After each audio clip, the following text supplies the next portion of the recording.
Hello everyone. Working on one of my Japanese style hammers here, and I'm going to demonstrate how I heat treat this style of hammer. This is medium carbon steel, it's 1045.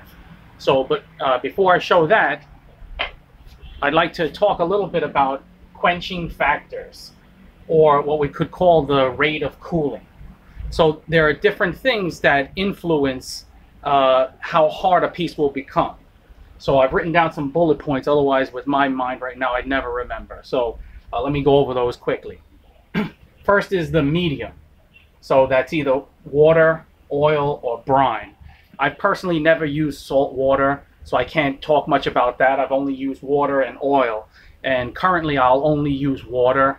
In the place where I work now, I don't want to risk a flare-up from oil. Plus oil is very messy.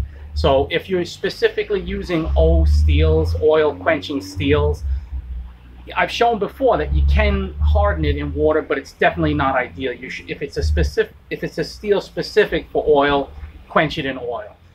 But make sure you take the proper steps. I'm going to show quenching in water, which is the only thing I do now.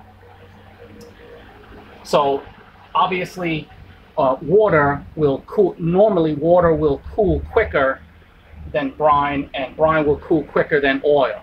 But this really depends on the type of oil.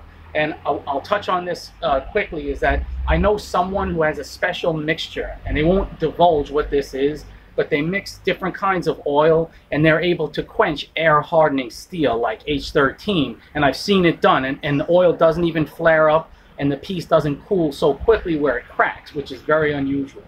You know, typically an air hardening steel, you wouldn't want to quench it at all, or you have to cool it very slowly.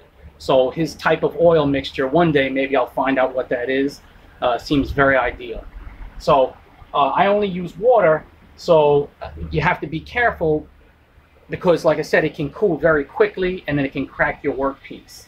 So another point would be the temperature of the medium.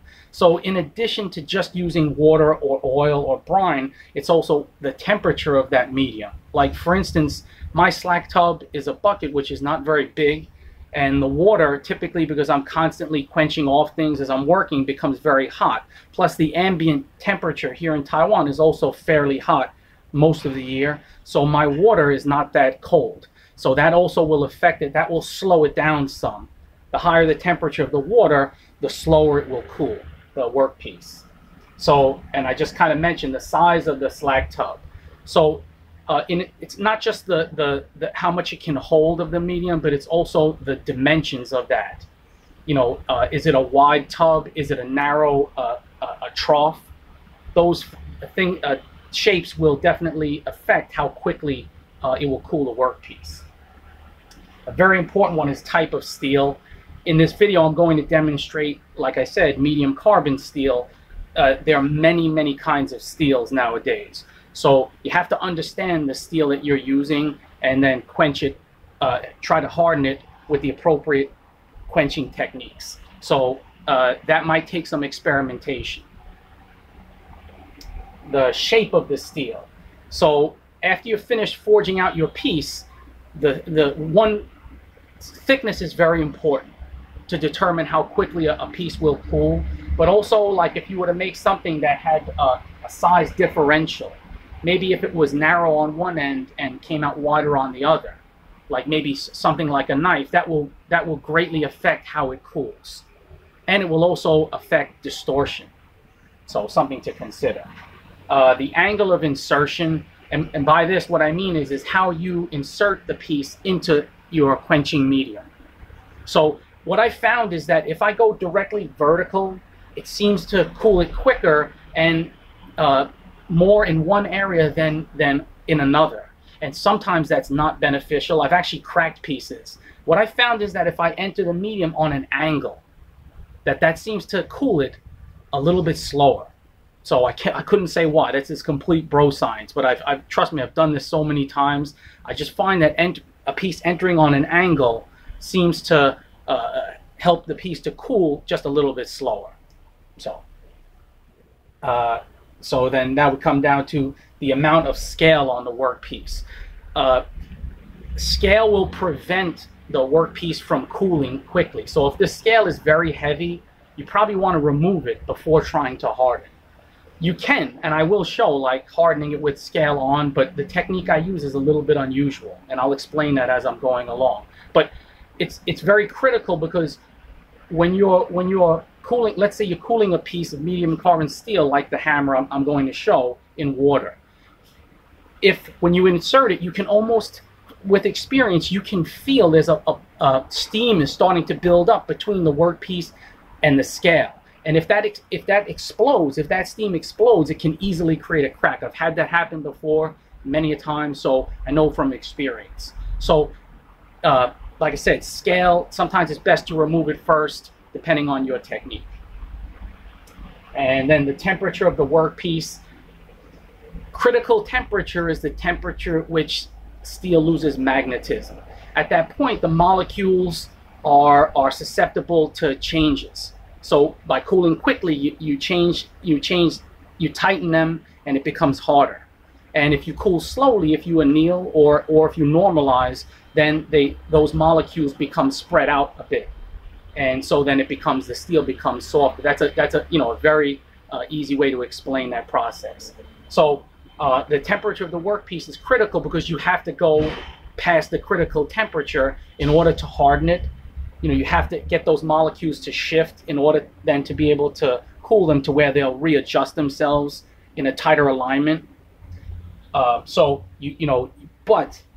when you're cooling, you don't want to, when you're quenching a piece, when you heat that, you want to just go to critical temperature, soak the workpiece so that the heat is at a depth that you want it to be at, and then cool it off. Don't go so far beyond critical temperature, because that will cause a lot of problems when you're trying to harden, when you're trying to quench your workpiece. And then the final thing would be time. And time is, how long does it take for you to cool the workpiece? So there are some other points that I'll go over, but I'll kind of mention those as I show myself quenching this hammer. So this is the stock I started with to make this hammer. Most steels come in an annealed state, so I'm filing it here just to show you how easily I can remove material. Listen to the sound the file makes. This will be different once it's final hardened.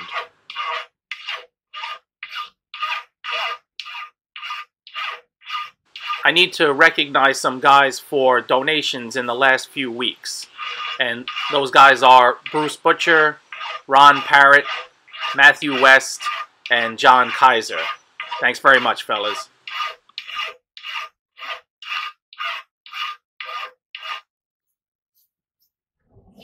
I'm showing the final heat of forging this hammer out. So this will be the last step before hardening this hammer. I was always taught that before hardening a steel, you should anneal it, but after many years, I don't believe this. The only reason that I would anneal a steel is because I want to work it cold, and I want it to be as soft as possible, maybe for using files. But before hardening, I believe you can go straight from your last forging, your last final shaping, like what you see here, directly to hardening.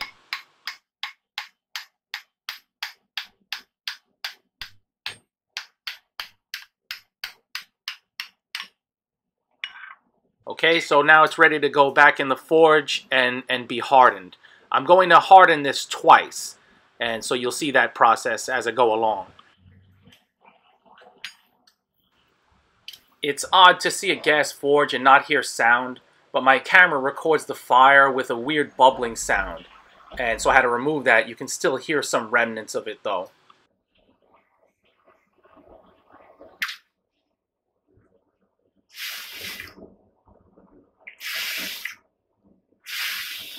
I know my technique here will be met with criticism, but it works for me.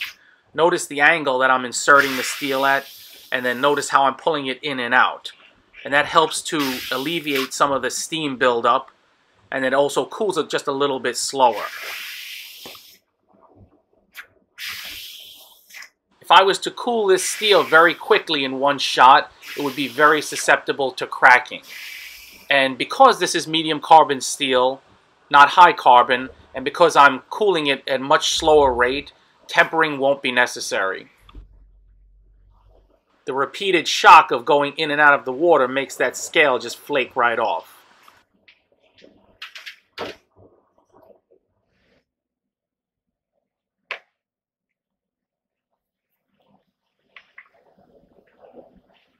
So now that the piece is cool, I'm going to remove any scale from the face, and I'm going to test it with a file to see how hard I've gotten this. From my experience with the one quenching, this 1045 steel will have gotten harder, but not hard enough, and it will need a second run.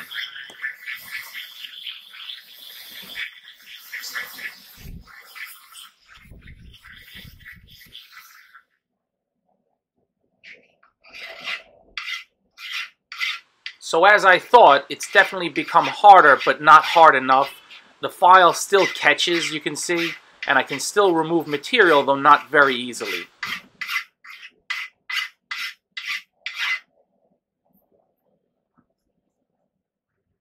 Before quenching a second time, I'm going to ease the sharp edges around the face. Sharp edges are places that could crack easily, so if you can, ease these edges and that will help greatly.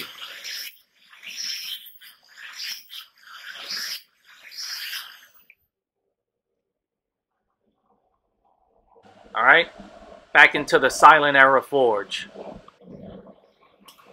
The weird background bubbling sound is still present. Maybe one of these days I'll get this figured out. To get the heat evenly spread on the piece, I rotate it occasionally 90 degrees. You have to keep in mind that the burner is on the top, coming down, so that top area will typically heat a little bit more than the bottom. So rotating it helps to even out the heat. Notice I'm also keeping the back end out of the main fire. I just want to focus the heat mainly on the face.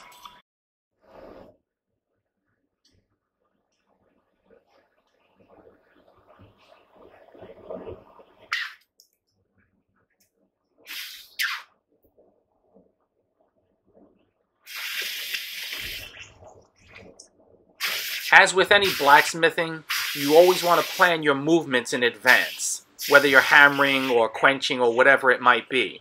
Always think while your piece is in the fire, because you have very limited time and you have to be very decisive once the piece comes out.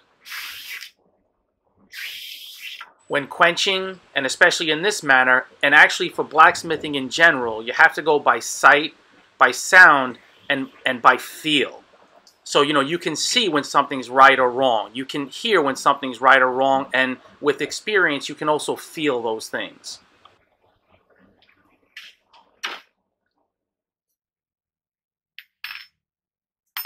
So now I bounce it on my anvil a few times to hear if any cracks developed, and also to relieve any pressure and to knock off any loose scale.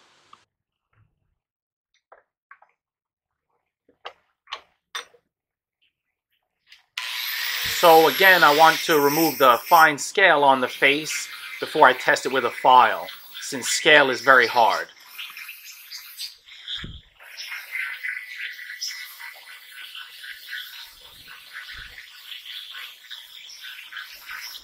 Now it glides over the face as if the face is glass. Here I'm using an older file, and then I go on to a newer, even better file, and still I can't touch the face. You probably don't want to use your best files to do this, though. Thanks so much for watching.